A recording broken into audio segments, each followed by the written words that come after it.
Thanks for tuning in, and today I will be discussing modern society and some of the problems we have in our modern societies, and including industrial societies, and then also how this relates to the millennials and boomers. So first and foremost, one of the major problems that we have going on right now is the economic decline.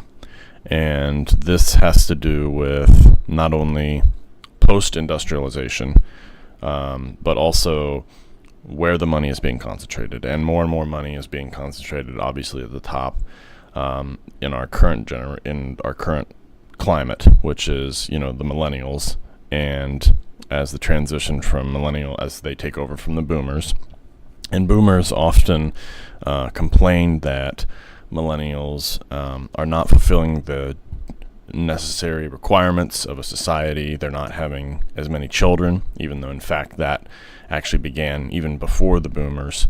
They're not buying houses, buying cars, behaving in a manner that would be considered by society's cultural norms to be what they like to call as adult, which is in this context has really no meaning. Is in their eyes as taking on what they like to call responsibilities, even though there's a lot of things outside of their control.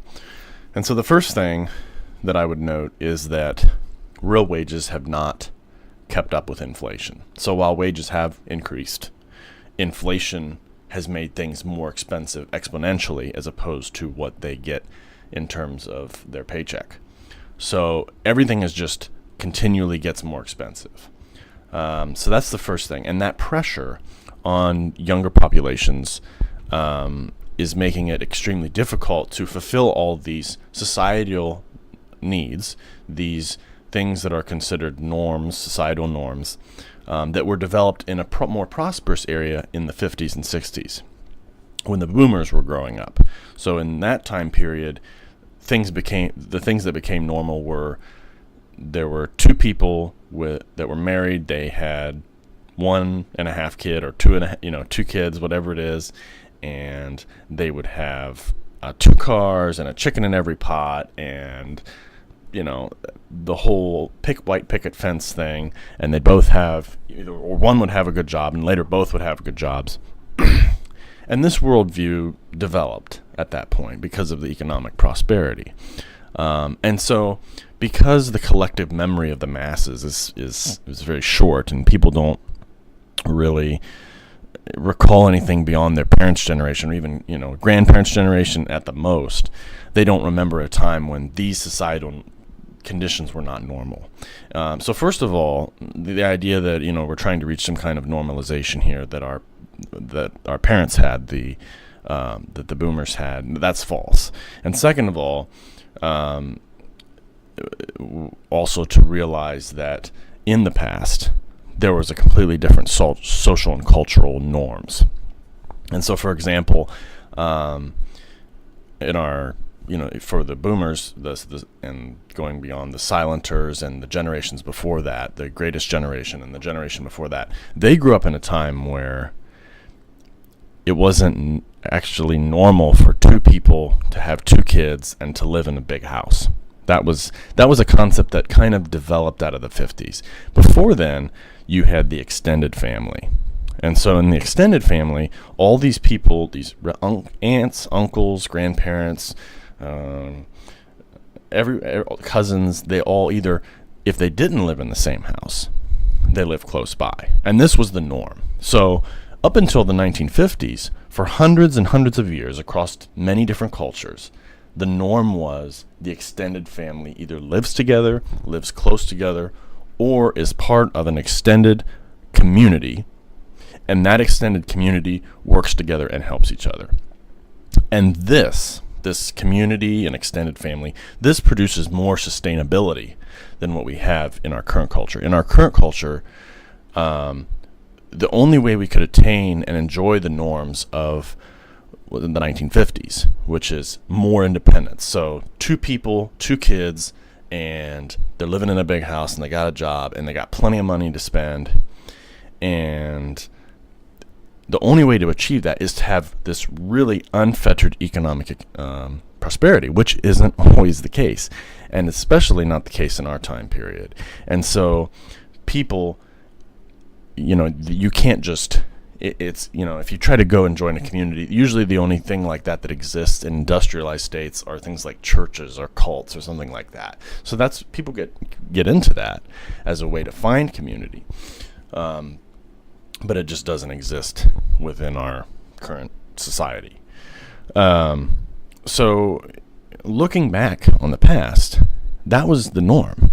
And I have to recall from conversations I've had with people, my great-great-uncle, who in fact was a German born in Romania. He was a Romanian German, and he came over here, and it was in the 60s or 70s, and someone was talking to him, and he told me, he said, David, he said, they said, why don't everyone have their own individual houses? And he looked at me and he said, I told them, I said, it's strange to me. And I thought, that's interesting. It's strange to this guy. In our society where more people are starting to live together again because it's too expensive. This gentleman thought it was strange that they were doing that in the 50s, that people were, it was just two people in a giant house. He said, and he said, quote, in the old country, and then he literally used that term, in the old country, he said people lived together and it was cheaper. Not only was it cheaper, that's just strictly speaking economically, but it also offered more support systems and more support structures.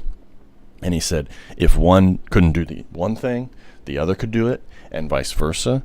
And it produced a more, okay, this is the problem, come over and help. Or the ladies in the community, if they were working on a big meal, it wasn't just, and anyone who has done, an American Thanksgiving or Christmas knows that, it's a pain when, one or two people have to do all this preparation, whereas in those communities, people would come together and provide, oh, you need eggs? I have eggs, but I need flour. Okay, well, we'll go together on this. Or, oh, hey, my plow, and saw is broken. Can I borrow yours? And they, well, but I also have, like, do you need, one of your goats died? Here's a goat. So there would be this exchange within that community, not only within the extended family, but within the community. And also there was, now the other side of this is, then you have to deal with people in the community. And it's much easier in our society to say, oh, well, at least I don't have to deal with all my relatives. I can go off on my own and live independently. And that was the case during, the mid-20th century. But now it's not so much the case. And that's because, once again, in our society, we idolize individualism. And it is like the highest peak.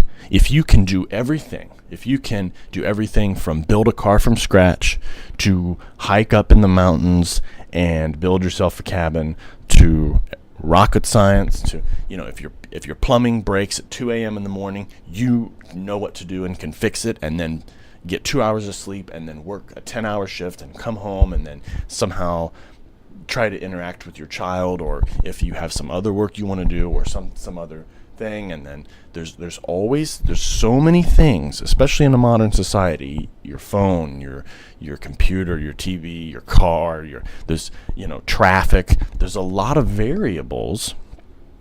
And when it's just you in that society trying to make it and trying to survive, it just becomes too difficult. It's easier if if you could just, boom, go out and get a job and you're making a lot of money, then you don't care. Then you can call the plumber. You can call whoever you need to. Now, economically, that works if the economy is prospering. But in terms of feeling belonged in a community, having that sense of belonging, feeling like you are having that emotional support, that is just a very fundamental part of human nature that within modern society's ideology has been kind of put out of us. And now we don't understand why everyone feels so alone and so isolated. Well, it's because you don't have any community anymore. We're all part of this it's yourself and you're individual, and you need to be independent, and you need to go out and make it on your own. And that works for some people.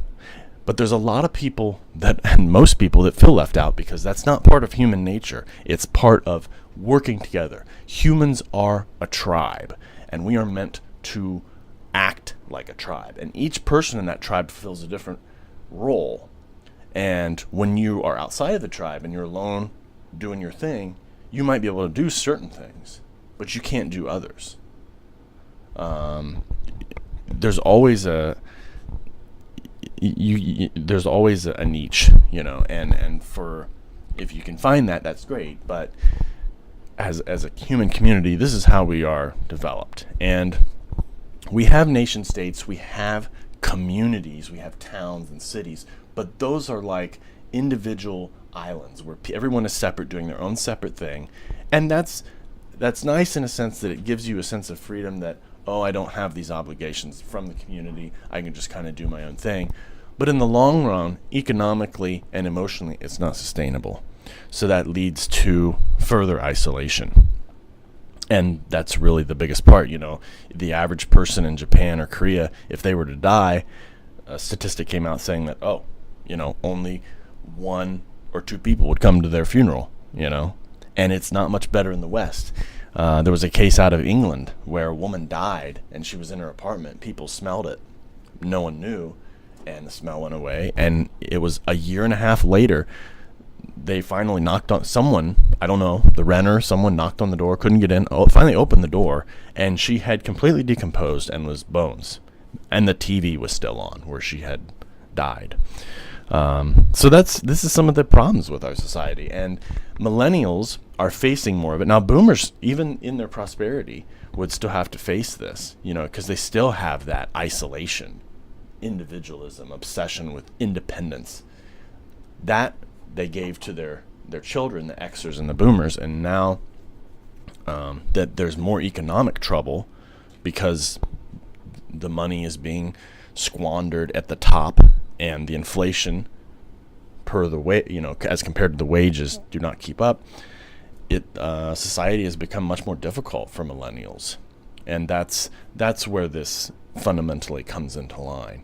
And there are millennials who do very well and have done according to the norms of society, have been successful, even though those are socially constructed and are in no way traditional. I think there's a lot of people that, especially people among the right and in the traditional religious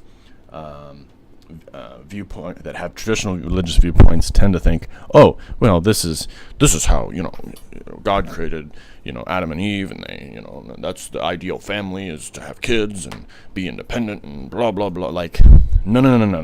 This is not traditional. Traditional would, if you went back to even the 1700s, 1800s. A perfect example. I don't even need to go back to the Middle Ages, because in the Middle Ages, everybody lived and worked together, because everybody, it's time to till the field. You go out, you till the field, and everybody's helping you do it, because you're going to do their field. You're all working together on field, so you can get this done before winter comes. So you have grain, and you can, the fat of the cow and everything, and it's ready to go for the winter. But, in America now you have, or in the West, the modern world, you have, I have to go out and do this all by myself, and no one's going to help me. And I got to learn how to do this. No one's going to teach me, because no one knows anything, because we've lost our culture. So that becomes the fundamental problem in our modern society. And, not trying to say we should go back to living like, they did in the Middle Ages, but this is a fundamental problem. And it's relatively recent. And in fact, even today, Amish people, when newlyweds get married in the Amish community, the entire community, in many cases, not in all, but in many cases, they come together and build them a brand new barn for free. Because those people who will have kids, that newlywed couple will have kids, they will go out and help others build barns in the future. And that's just like an expectation. That's not an economic thing. That's not a monetary thing. They work together as a community. And it's important to note here, and I have to say this just because of modern ideology, I'm not advocating communism or sharing anything, because something like that doesn't work. There's there's limitations on what it means to share and be part of a community. Communism comes from community, the word. But I wouldn't be advocating for something like that, because that's more of like shared everything, and there's definitely a hierarchy within the traditional family structures, and that hierarchy helps to organize and stabilize things. Otherwise, in communism, you would have people, saying this is mine, that's mine. There has to be a set of rules and laws, and so there's a difference between the traditional family structures that existed before the Enlightenment, before modernization, really, and communism. And this is a general issue that goes across multiple cultures, not just in the West, but as China, Indonesia, India, Africa, Latin America, as they become more industrialized, they also too face this problem.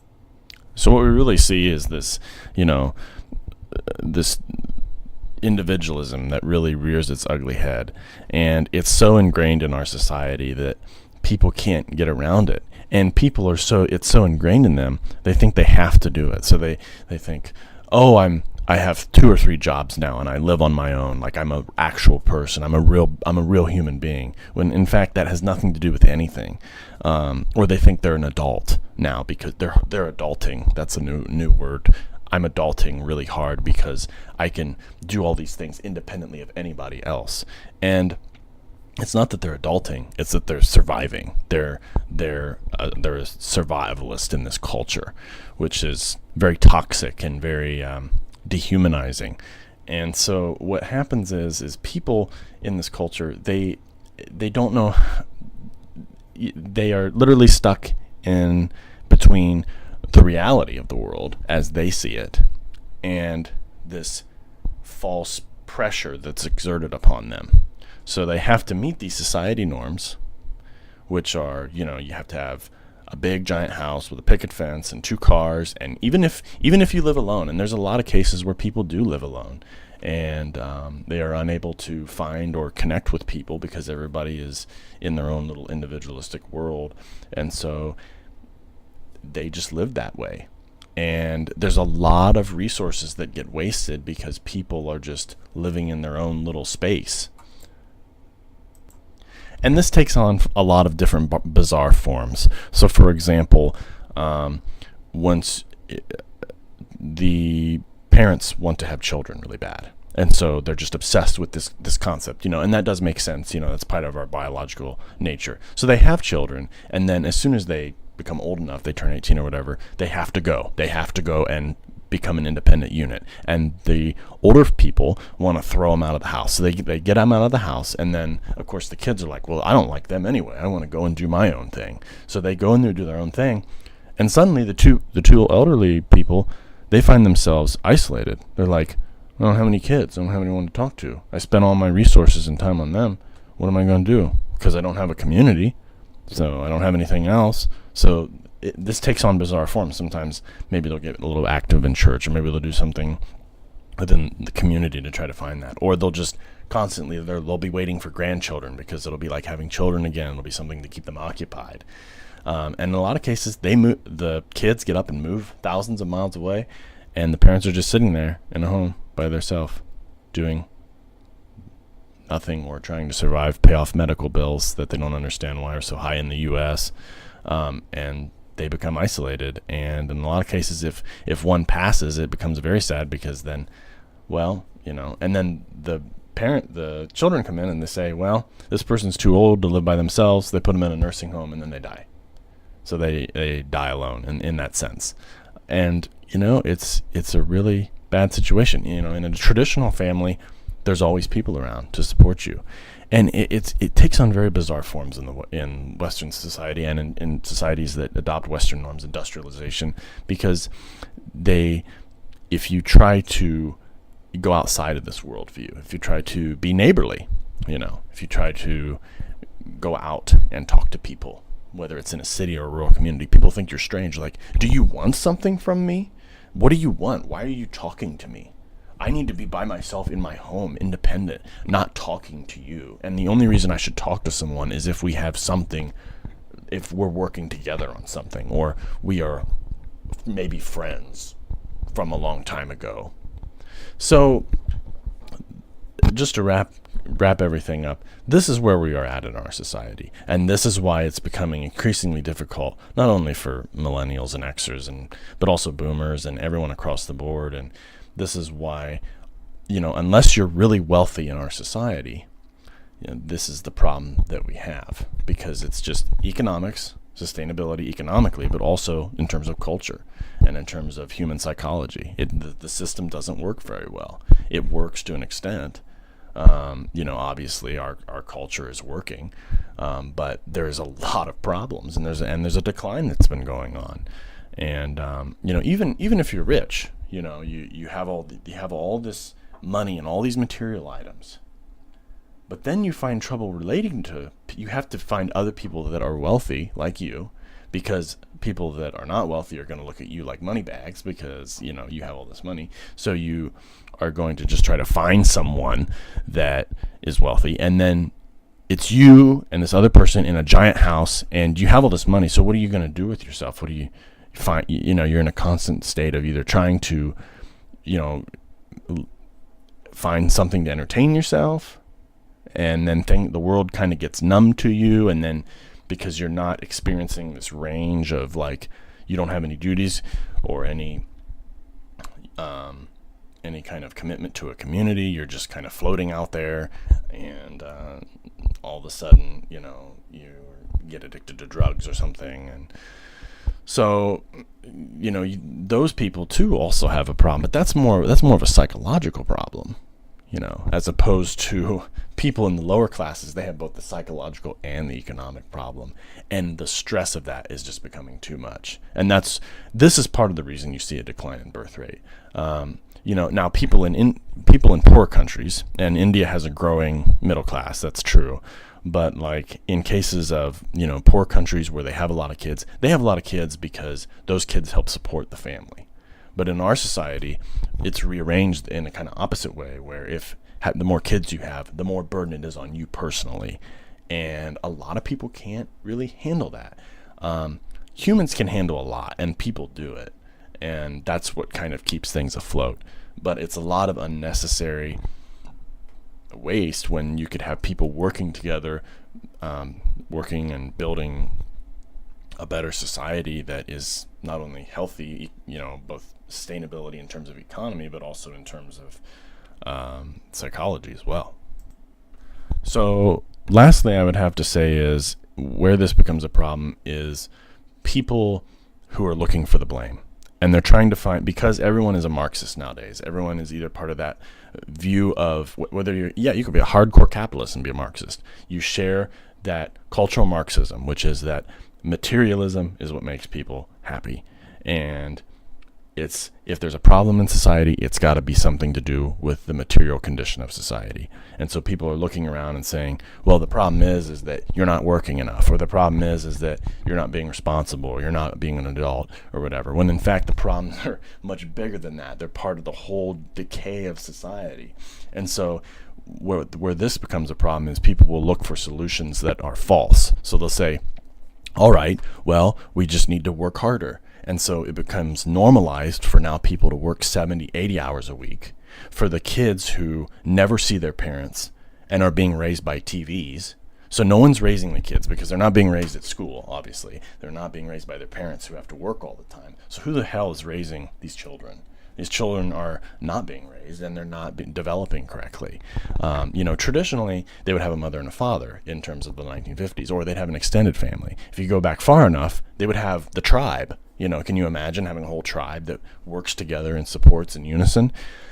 But in our society, they literally have no one. And so it develops, and then they themselves are like, oh, this is how the world is. It's individualistic.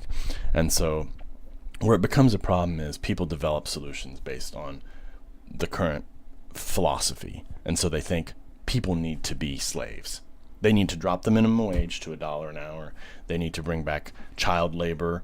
They need to make sure that people get 2 hours of sleep. And we pretty much, why not have a society where we had in the turn of the 20th century, where there was just mass people working in slave conditions in factories? Why not have that again? because that worked. And then of course you also get into like, so then there comes the kind of blame game, and then people are like, yeah, that's right, like we need to be more financially responsible and independent. So then they want to go out and support those neoliberal economic theories of this, it's just like Margaret Thatcher said, we're a society of, there is no society, there's just individuals. And that's just the most ridiculous thing that could ever, and that itself is actually is a modernist view, because there are individuals in a community, but there's the community, and that's what humans are. That's what we developed under for millions of years, basically. Depending on what if you want to believe in creationism or evolution, doesn't matter. In both scenarios, the tribe is what was important. So in conclusion, I don't want to offer like a whole bunch of ideas about, what could be done about this. I would just have to say is to function on, or focus on, trying to build community. And that's extremely difficult because the demands of modern society, hey, like, I don't want to live here because this community is dying. The factory jobs are going overseas, or there's just new innovations and new technologies, and things are constantly in flux and constantly changing, is amidst everything to try to build community and to try to work together and to try to connect with people and to value people more than you value money. And to, these are principles that are very ancient, and it's going to be very difficult for people to break that. But I think in conclusion, that is where we would have to focus, not on becoming more selfish and more independent and more, I understand a need to survive. And if you need to do that, then you need to, you need to be concerned for yourself too, but also you need to be concerned for the wider community, because that affects you and that's what's part of you.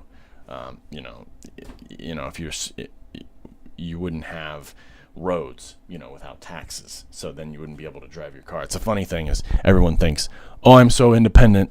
I don't need anybody. Well, it's your taxes paying for those roads. And if it wouldn't be for the roads, within a couple of years, your car would be useless and you would not be able to get anywhere. So, because the cars are entirely dependent on roads. And I'll just add one last thing. There was I can't remember who said this, but I said basically when cars were developed, that was the end of the family. And that might be kind of true, because it made, everyone has to have a car, so everyone became individualistic, doing their own thing, and no one working together. So if you made it this far, thanks for watching, thanks for listening, and I imagine this video probably said something to you, whether it's, whether you view it as positive or negative. But like I said, thanks for listening, and I'll can't wait for some responses. So thank you, and enjoy the rest of your day.